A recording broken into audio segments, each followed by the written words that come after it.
Bonjour et bienvenue à cette formation éthique à l'intention des parents de l'Association de Ringuette-Gatineau.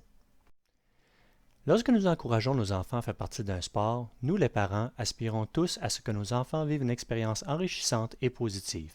Cependant, il arrive parfois que des comportements disgracieux tels que des commentaires envers les officiels ou autres exemples de ce genre annulent ces bienfaits tant désirés. Parfois, c'est simplement par habitude. En d'autres occasions, nous considérons cela comme une norme sociale acceptée dans les événements sportifs de nos enfants et il nous arrive même d'y contribuer à l'occasion. Il n'en demeure pas moins que ces comportements minent notre expérience et celle de nos enfants. Pour y remédier, la solution de l'éthique s'impose de plus en plus comme la meilleure manière de changer les comportements. En ajout du code éthique actuel, l'ARG emboîte le pas avec la mise en place d'une formation éthique à l'intention des parents. Un code éthique est un texte énonçant les valeurs et les principes à connotation morale ou civique auxquels adhère une organisation et qui servent de guide à un individu ou à un groupe afin de l'aider à juger de la justesse de ses comportements. Le code éthique de l'ARG, disponible dans la section documents du site www.ringuettegatineau.com, a été mis en place pour la première fois en 2007. Son adhésion est obligatoire et fait partie du formulaire d'inscription signé en début d'année. Il comporte des codes de conduite pour chacun de nous et explique les conséquences associées à un manquement à ces règles. Sur la base de la charte de l'esprit sportif contenue dans le code de l'ARG, voici les principes sur lesquels est construite cette formation. J'enseignerai à mon enfant qu'il est plus important de faire son possible que de gagner afin qu'elle ne se sente jamais battue par l'issue du match ou de l'activité sportive. Je ne ridiculiserai jamais mon enfant et je ne crierai jamais après elle parce qu'elle a commis une erreur ou perdu une compétition. Je lui ferai des commentaires positifs qui la motivent et qui favorisent l'effort soutenu. Je ferai en sorte que mon enfant se sente toujours gagnante en la félicitant pour avoir compétitionné dans les règles et pour avoir essayé de toutes ses forces. Je n'oublierai jamais que les enfants apprennent mieux par l'exemple. J'applaudirai les bons jeux et les bonnes performances tant de l'équipe de mon enfant que de l'équipe adverse. Je ferai preuve de respect à l'égard des adversaires de mon équipe car sans eux, il n'y aurait ni match ni compétition. Je respecterai les décisions des arbitres et des juges et j'encouragerai les participants à faire de même. Je respecterai les entraîneurs bénévoles qui donnent de leur temps pour que mon enfant pratique des activités sportives et je leur ferai part de mon appréciation pour leurs efforts. Je n'utiliserai pas de langage incorrect, je ne harcèlerai pas verbalement ou physiquement les athlètes, les entraîneurs, les arbitres et les autres spectateurs. Je n'aurai pas d'attentes irréalistes. Je n'oublierai jamais que les jeunes athlètes ne sont pas des professionnels en miniature et qu'ils ne peuvent donc pas être jugés selon les normes professionnelles. Il est tout aussi agréable de gagner qu'il est difficile de perdre, mais pour votre enfant et pour vous-même, le plus important devrait être la façon dont elle a joué. Au lieu de poser des questions orientées sur la compétition telles que As-tu gagné? As-tu compté un but? Apprenez à votre enfant comment évaluer sa performance de façon objective à l'aide des questions suivantes. Qu'est-ce qui a bien marché? Qu'est-ce qui doit être amélioré? Comment réaliser ces améliorations?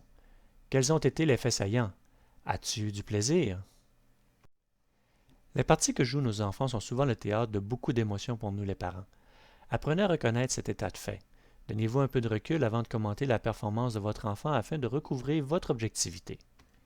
De la même manière que vous ne devriez pas imposer des attentes irréalistes à vos enfants, ne prenez pas la responsabilité de leurs erreurs. Ainsi, vous ne vous sentirez pas mal à l'aise vis-à-vis des autres lorsque votre enfant manquera une passe ou fera une erreur. Lorsque vous tenterez de fournir une rétroaction positive, identifiez un événement spécifique et félicitez l'enfant sur des actions précises. Cela la conduira à reproduire le geste récompensé et augmentera sa confiance en soi. L'entraîneur de votre enfant et vous appartenez à la même équipe et partagez un bon nombre d'objectifs, mais vos priorités peuvent être différentes. La priorité de l'entraîneur, c'est l'équipe. La vôtre, c'est le développement de votre enfant. Faites votre travail de soutien et d'encouragement auprès de votre enfant et laissez l'entraîneur faire le sien. Tel un capitaine de bateau, il a le mandat d'amener l'équipe à bon port et possède l'autorité pour ce faire. Si vous avez des préoccupations, n'hésitez pas à en discuter avec lui ou elle, mais sans oublier que la décision finale lui appartient. Évitez toujours de saper l'autorité de l'entraîneur. Cela place l'entraîneur et votre enfant dans une situation difficile. Le rôle des arbitres est de connaître les règles et les règlements du sport et de les appliquer dans l'intérêt du match et des compétiteurs. Sans les officiels, il n'y aurait pas de match. Votre rôle consiste à soutenir et à encourager votre enfant, son équipe, l'équipe adverse, les arbitres et le bon esprit sportif. Appuyez les arbitres dans leur travail et n'oubliez pas que vos gestes les influencent. Faire l'expérience de l'arbitrage permettrait à beaucoup de comprendre combien la tâche est difficile et à quel point les comportements abusifs de la part des parents altèrent négativement la performance des athlètes plutôt que de l'améliorer. Tenez aussi compte de ce que doit ressentir votre enfant lorsque vous, parents, êtes hors de vous-même dans les estrades. À titre de parent d'un jeune sportif, assurez-vous de donner le bon exemple. Ne justifiez pas le comportement de votre enfant par l'entremise des erreurs des officiels. Apprenez à votre enfant comment jouer à l'intérieur de ses règles et à tirer les leçons nécessaires de ses erreurs. La majorité des parents dont les enfants pratiquent un sport sont de bonnes personnes qui recherchent ce qu'il y a de mieux pour leurs enfants. Malheureusement, la majorité, en demeurant silencieuse, permet parfois à une minorité de s'imposer. Si vous avez des préoccupations, n'hésitez pas à en faire part aux autres pour savoir s'ils ont les mêmes inquiétudes que vous. Essayez d'appuyer l'entraîneur et encourager chacun à partager ses préoccupations et suggestions. Si possible, examinez les objectifs de l'équipe avec l'entraîneur au début de la saison. Encouragez les autres parents à faire de même. Puis, faites le suivi des progrès de votre enfant à mesure que l'année avance. Chaque fois que cela est possible, essayez de favoriser un dialogue constructif avec les parents des équipes adverses. Cela aide les enfants et les entraîneurs à garder un esprit ouvert et à maintenir une saine rivalité. Votre jeune athlète peut devenir très frustrée si elle sent qu'elle peut faire plus ou si elle n'a pas obtenu le rôle souhaité au sein de l'équipe. Plus elle sera contrariée, plus elle sera loin de l'état d'esprit nécessaire à une bonne performance, et un tel état d'esprit est souvent l'ingrédient essentiel pour décrocher le rôle souhaité dans l'équipe. Si la vie, c'est apprendre à gérer les rôles que l'on tient, qu'il s'agisse de rôles de soutien ou de rôles souhaités. Aidez la jeune athlète à se concentrer sur ce qu'elle peut maîtriser. Aidez-la à se fixer des objectifs de performance et, si elle se concentre sur ces objectifs, elle aura de meilleures chances d'obtenir ou de jouer un rôle particulier dans l'équipe. Si vous réagissez de manière constructive, les habiletés mentales, émotives et d'équipe que votre enfant développe peuvent devenir la clé d'un avenir réussi tant dans le sport que dans la vie. Voici le code de conduite de l'ARG auquel vous avez souscrit lors de l'inscription de votre enfant. En reconnaissant que le sport possède un formidable potentiel comme contribution à la santé, à l'équilibre et au développement de la personne. Et le bien-être et l'épanouissement constituent une priorité située bien au-delà de la performance et de la victoire sportive. À titre de parent d'une jeune sportive, mes propos et mes comportements démontrent que je comprends que mon enfant exerce un sport pour son plaisir et non le mien. Je respecte les entraîneurs et leur travail bénévole. Je reconnais aussi qu'ils sont les seuls aptes à diriger l'équipe.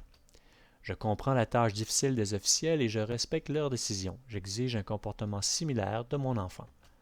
Je considère la victoire comme un des plaisirs du sport, je dédramatise la défaite, je reconnais les erreurs comme faisant partie de l'apprentissage. J'accepte et respecte les limites de chaque enfant sur la patinoire. Je soulignerai l'effort plutôt que la victoire ou la performance, et ce pour toutes les joueuses, même celles de l'équipe adverse. J'encourage mon enfant à développer ses habiletés et son esprit sportif, tout en reconnaissant ses limites et en ne projetant pas d'ambition démesurée sur elle. Je ne tolère ni n'encourage la violence physique ou psychologique. Je supporte tous les efforts faits pour éliminer les abus verbaux et physiques d'un événement sportif impliquant des enfants. Je m'efforce d'acquérir une compréhension, une appréciation et une connaissance fonctionnelle des règlements pour éviter que l'ignorance ne biaise mon jugement envers les décisions des entraîneurs et des officiels. Je ne vois pas les enfants sportifs comme des adultes sportifs en miniature. J'inculque à mon enfant des valeurs de respect, de discipline, d'effort et de loyauté.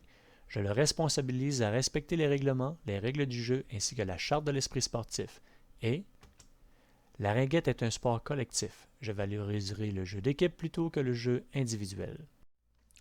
Les règles du code sont associées à une couleur. Cette dernière indique la gravité de la pénalité pouvant être associée à un manquement. Les couleurs sont jaune pour une infraction légère, orange pour une infraction grave, rouge pour une infraction très grave. Les conséquences vont du simple avertissement verbal lors d'une première infraction légère à la possibilité de suspension ou expulsion. Voilà ce qui conclut cette formation. Nous espérons que ces règles vous permettront d'apprécier votre expérience. Nous vous encourageons à vous y référer régulièrement et ensemble, nous créerons un environnement de jeu positif et valorisant. Il ne nous reste plus qu'à vous souhaiter une bonne saison.